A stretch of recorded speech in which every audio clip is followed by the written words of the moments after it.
ने शेक्सपियर की ये लाइन तो स्कूल में कभी ना कभी ज़रूर पढ़ी होगी। कैसे ये लाइन जाती है? All the words are stage and all the man and women are merely players. यानी कि ये दुनिया, ये वर्ड जो है एक स्टेज है और हम बाकी के लोग जो हैं, हम जो बाकी के लोग हैं, या तो हम प्लेयर्स हैं या हम ऑडियंस हैं। लेकिन इस बात का इतना ज़्यादा सिग्निफिकेंस आज की लाइफ में क्यों है, बताते हैं हमारे बहुत फेमस सोशियोलॉजिस्ट एर्विंग गॉफमैन अपनी थ्योरी ड्रामाटर्जी एंड सेल्फ में।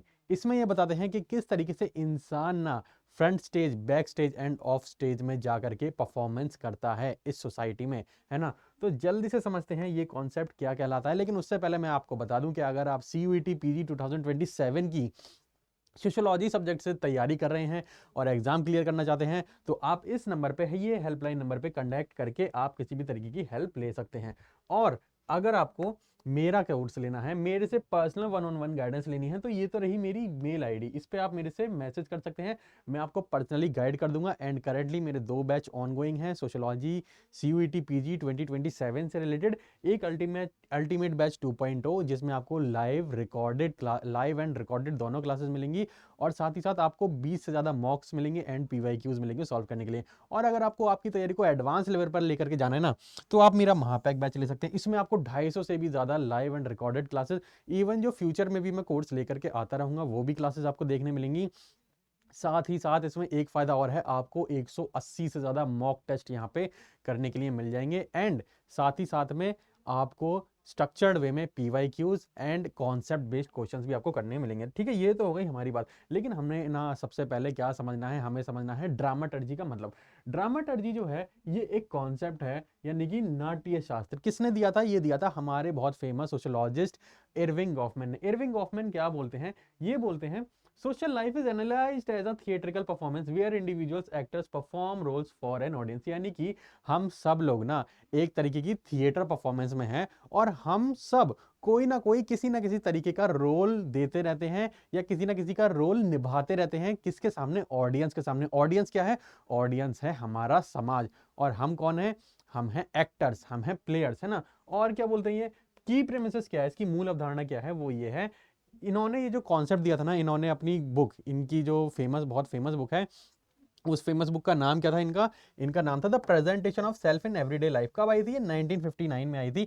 इस बुक में इन्होंने ये अपनी थ्योरी दी थी ड्रामाटर्जी की, है ना।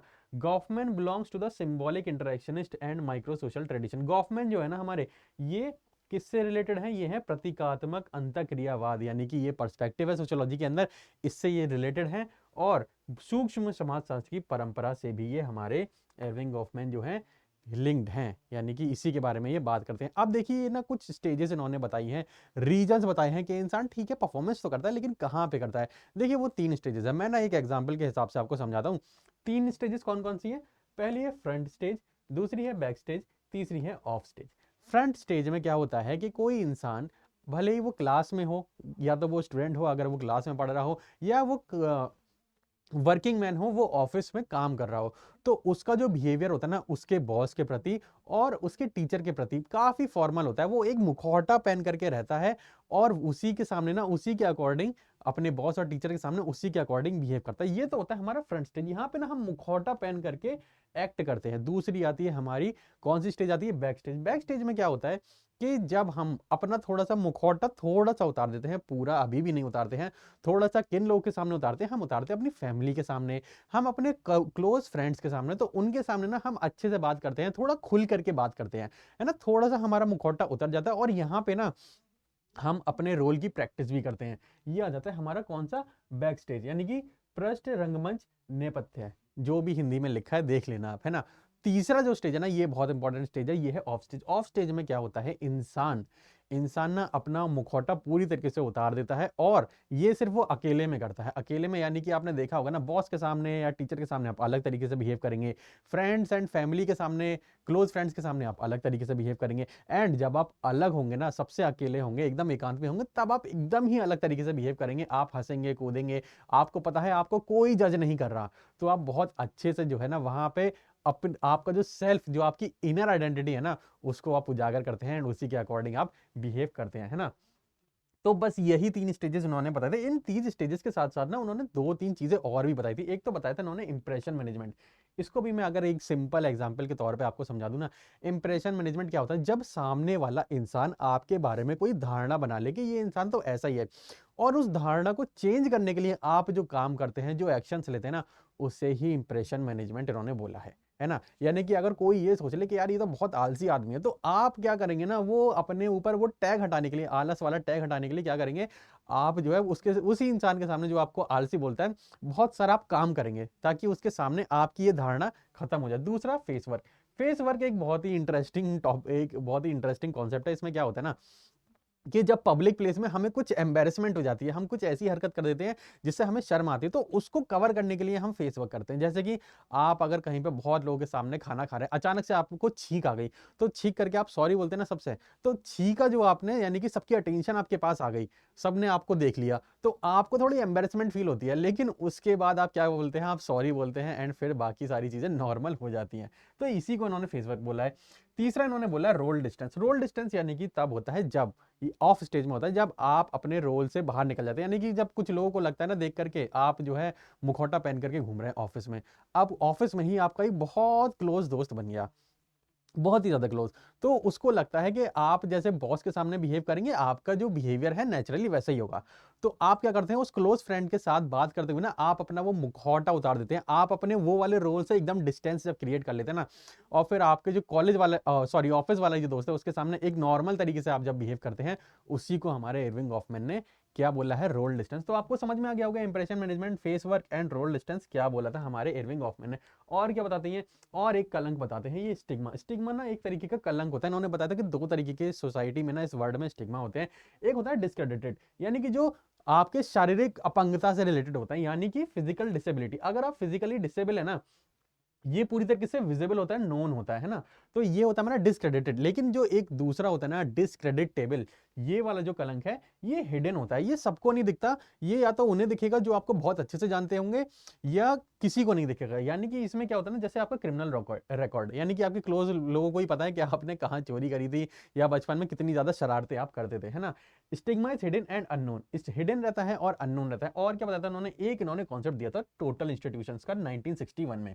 यहाँ पे इन्होंने असाइलम्स के बारे में बात करी थी। इन्होंने बताया था कि कुछ ना बड़े बड़े इंस्टीट्यूशंस होते हैं जिनको ये टोटल इंस्टीट्यूशंस बोलते हैं। कौन कौन से होते हैं, जैसे कि प्रिजन हो गया, हॉस्पिटल हो गया, और जब कोई जुवेनाइल जो है क्राइम करके जाता है, कोई क्राइम करता है, तो उसे कहाँ भेज देते हैं, उसे एक बाल सुधार गृह भेज देते हैं ना। ये भी एक तरीके का टोटल इंस्टीट्यूशन है। यहाँ पे क्या होता है, इंसानों का, लोगों का रीसोशलाइजेशन होता है, यानी कि उनको दोबारा से सिखाया जाता है, दोबारा से बताया जाता है कि समाज में आपको किस तरीके से रहना है, किस तरीके का आपको व्यवहार करना चाहिए।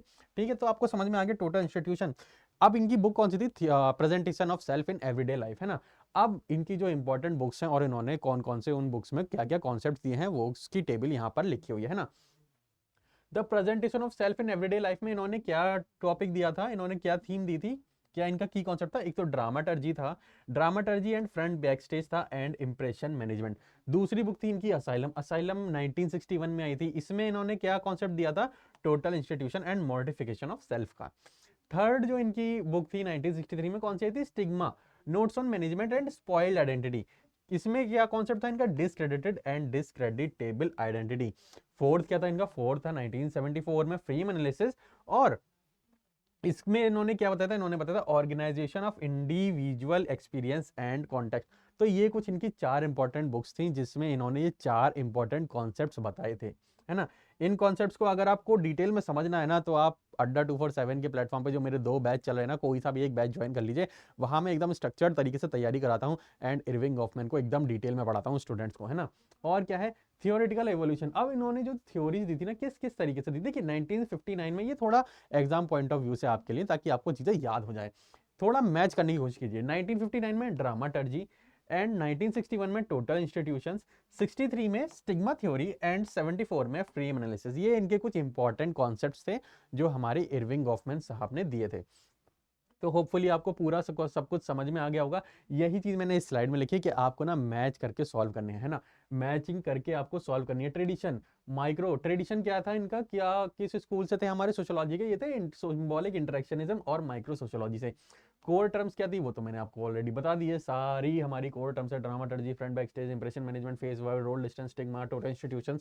और साथ में गोल्डन रूल क्या है, कि focus on book matching questions, यानी कि थोड़ा मैच करने की कोशिश कीजिए। असाइलम को 61 से मैच कीजिए और स्टिग्मा को 1963 से मैच कीजिए। इसकी तैयारी कैसे करनी है, PYQs लगाइए, इरविंग गॉफमैन से रिलेटेड, इनके कॉन्सेप्ट से रिलेटेड आप अगर वो लगाएंगे, PYQs लगाएंगे, तो आपका जो है क्वेश्चन कोई सा भी गलत नहीं होगा, है ना। एंड लास्ट में अगेन मैं आपको बता देता हूँ, अगर आपको CUET PG 2027 की तैयारी करनी है तो आप अल्टीमेट बैच लीजिए। मेरा कोड कौन सा यूज करना है, DIV07, अच्छे से आपकी तैयारी हो जाएगी। और आपको एडवांस लेवल की तैयारी करनी है तो महापैक तो OG बैच है ही। इसमें आपको जो फ्यूचर वाले कोर्सेज होते हैं ना, जो आने वाले कोर्सेज होते हैं, उनका भी आपको एक्सेस मिल जाता है। बार बार अलग सिलेबस, अलग कोर्स लेने की आपको जरूरत नहीं पड़ती है ना।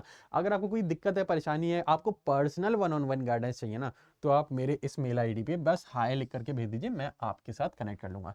तो होपफुली आज का सेशन में आपको पता चला होगा हमारे इरविंग गॉफमैन का ड्रामाटर्जिकल एनालिसिस के बारे में और क्या क्या इसमें इनके इंपॉर्टेंट कॉन्सेप्ट्स थे। Thank you.